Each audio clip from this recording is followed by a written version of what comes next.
Very good confusion है हमको समझ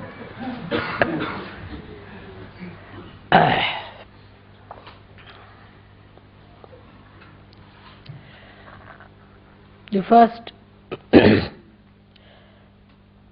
we bow to Sri Ganesha.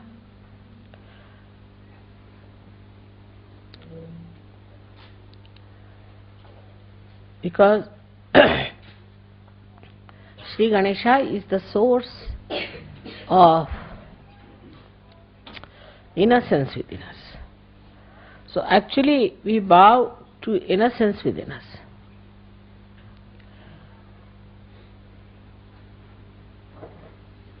And this innocence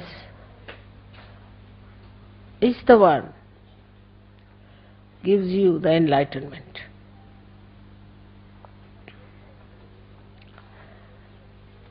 As I told you yesterday, the light has innocence. But this is innocent without knowledge. But your light is innocent with knowledge. We always think that the people who have got knowledge can never be innocent, can never be simple. And the idea we have got about innocence is that an innocent person is always deceived, can be befooled, and can be always taken for granted. But innocence is a power. It is a power which protects you, which gives you light of knowledge. Knowledge that we have in the worldly sense is how to exploit others, how to cheat others, how to make money out of them, how to make fun of others, how to look down upon others.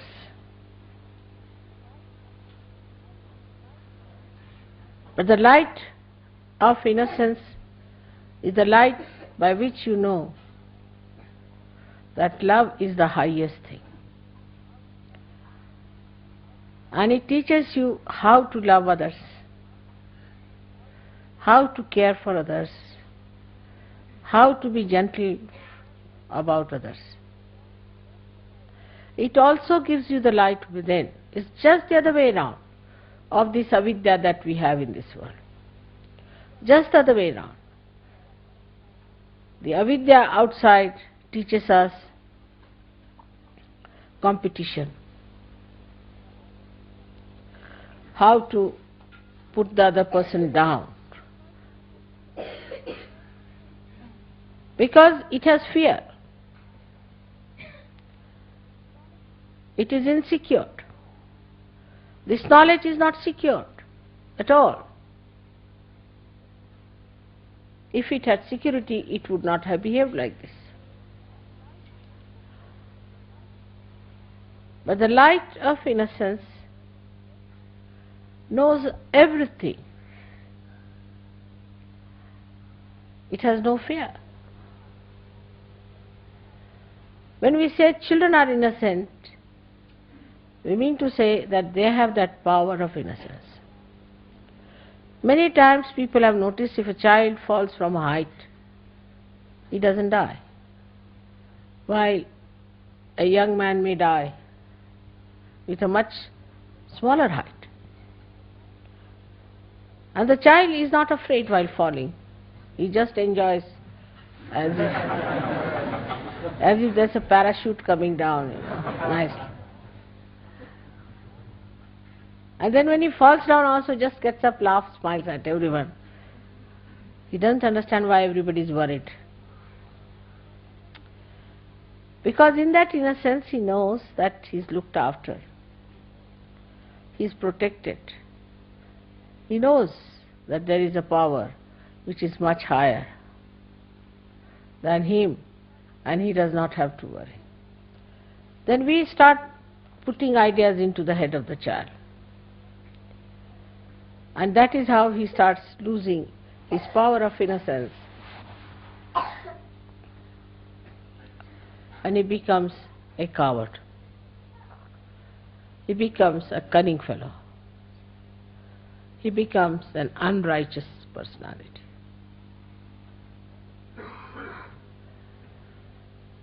But still we would say that the innocence of children is innocence of ignorance, in a way, because they do not know the dangers of life. But the light of innocence knows all the dangers and also knows how to get rid of it, also knows how to be away from such a person.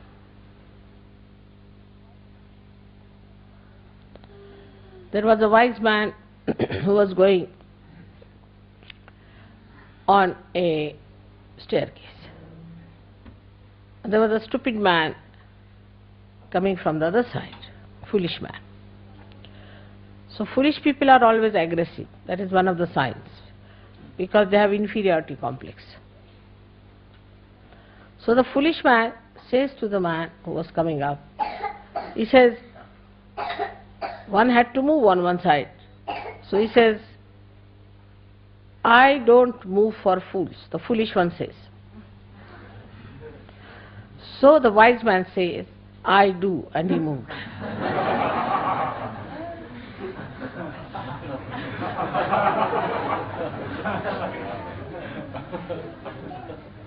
That's how the light of innocence tells you how far to go with a person, how far to talk to a person, how far to indulge in another person's personality or his problems.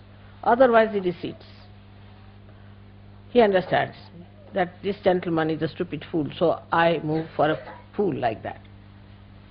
He doesn't pay attention to such a person. He doesn't bother about such a person. This is the light of innocence which gives you discrimination. How far to go with others? I love a person. There are many, I love him. All right. Another person may kick you, may hit you, may trouble you, may become absolutely, horribly possessed, but still you are just mad out in love with that person, without any self-respect. This comes because there is no... You may be innocent in a way, in a worldly manner, but you are not enlightened and innocent. When you are enlightened and innocent, then your innocence is a power which gives you, first thing is discretion. Supposing you take a light in your hand. Now you know whether it is a snake or a rope. But if there is no light in your hand, you cannot see. But even supposing it's a snake, you might run away. Or if you are a stupid fool, you will say, all right, come and bite me. I would like to see how it works.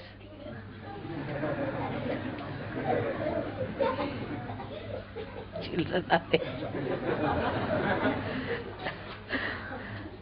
But if you are an enlightened person, then you will tell the snake, now let me be alone, all right? Bye-bye. And the snake will know and it will go away. Or if the snake is a sinister one, you may just look at the snake and snake might run away. So this power of innocence is a very, very important thing. And that comes to us through our enlightenment alone. So we are, say, in a state which is ignorant and innocent. Innocent and ignorant. Then people are no more innocent nor ignorant, but they are not enlightened. They become cunning. If they don't have both the qualities, they are neither ignorant, so-called, they have got knowledge, they are good at everything, they are well-known people for their intelligence, brilliance, everything. So they are knowledgeable, so-called. So such people we could call as the people who have got the knowledge in the worldly sense. But they have no innocence. So they start devising methods. The innocence which is there, which puts a little control over such a mind, is lost. Because they think innocence is stupid, They don't respect their innocence. So they start maneuvering people, doing violent things, doing harmful things, saying nasty, sarcastic things. All these things the brain starts working. Because it cannot get back to its innocence. So we don't like such people later on, we don't want them. Then they develop ideas that we are higher people, we are chosen people, we are better people. Then they develop all these ideas. Then they all of them club together. So ignorance is added as a so-called knowledge, you see. Inside is completely ignorance, outside is knowledge. And added up like that. They do not want to seek there inside. And they are satisfied with their outside so-called knowledge. And they go ahead with it, and once they break their heads, then they realize, oh God, what was it? Inside is all darkness. We cannot live with all the windows closed hermetically and the sun shining outside.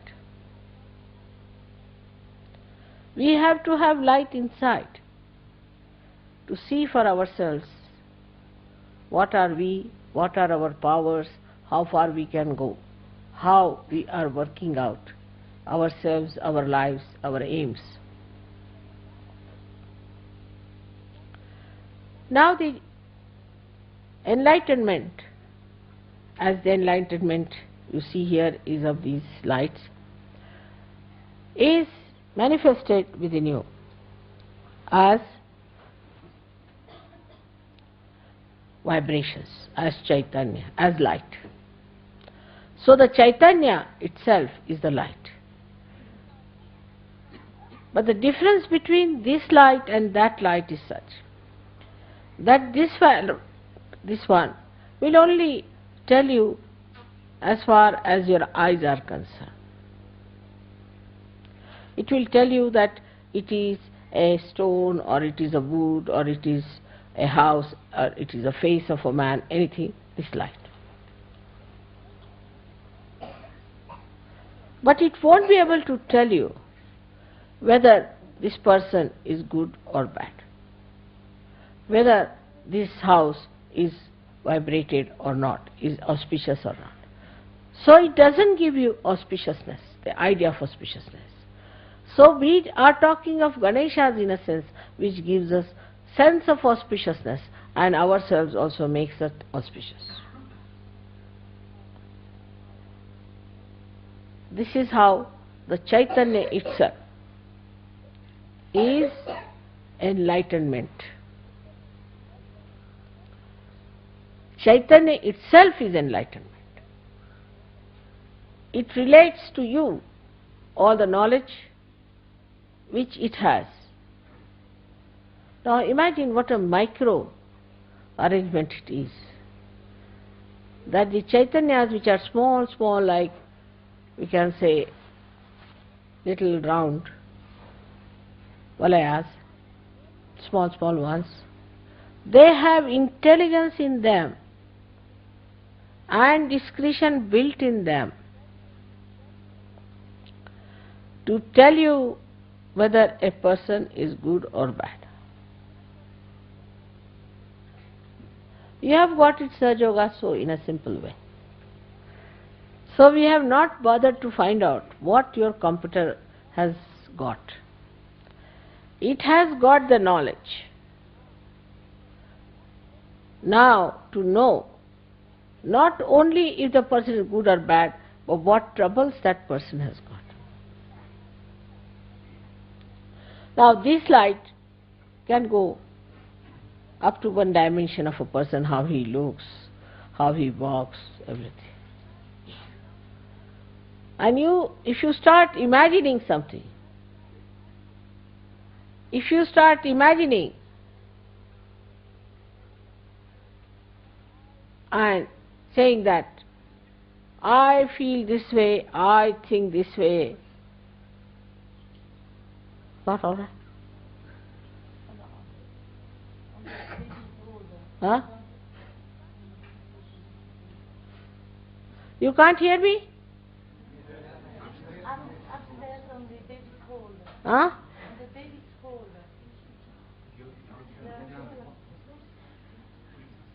What is it? There's a video for the mothers with the children. They can't hear. It's upstairs. Upstairs. It's a different problem. I didn't hear. What is it? There's a children's room upstairs for children. It's a video for children and mother, but they cannot hear it. But it's another problem. It's nothing to do with you. It's a problem there. Oh, I see. But the children are here. Babies. Mothers and babies. Oh God. Somebody has to go and fix it up, isn't it?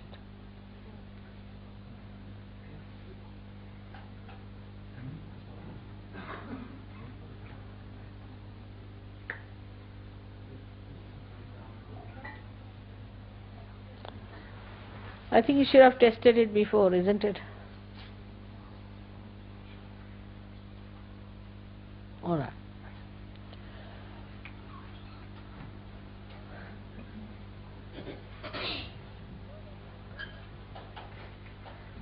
So the Chaitanya that is within us, which is flowing out, which we are receiving from all over, is all pervading, is in every molecule pulsating,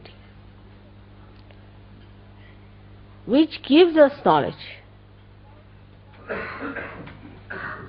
about each and every matter, each and every animal, each and every human being, and each and every deity.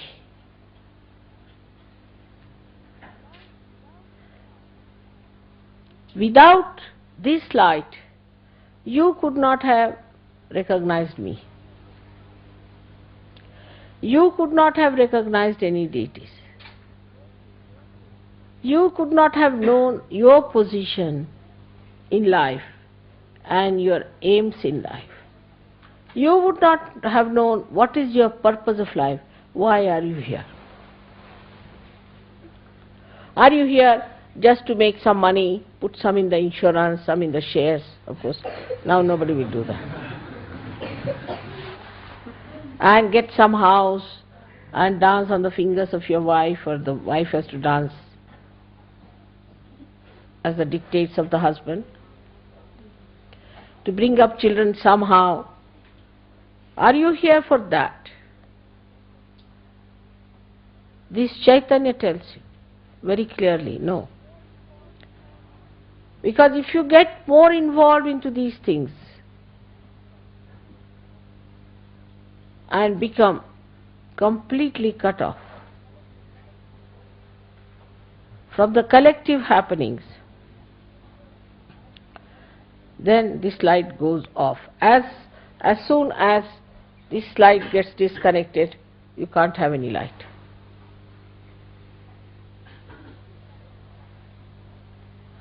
So any connection, whatever you have with the vibrations, has to be very strong and has to be absolutely intact and steady. For example, if there's a light which is not steady, which is moving, you can't understand things properly. Though the vibrations know everything, but how will they communicate this to an instrument which is not perfect? Which does not respect vibrations, which does not communicate with the vibrations. Please take the child out. Don't try to push the... No, don't do that. No, don't. I should not lose temper with children, They are crying, they must be wanting something.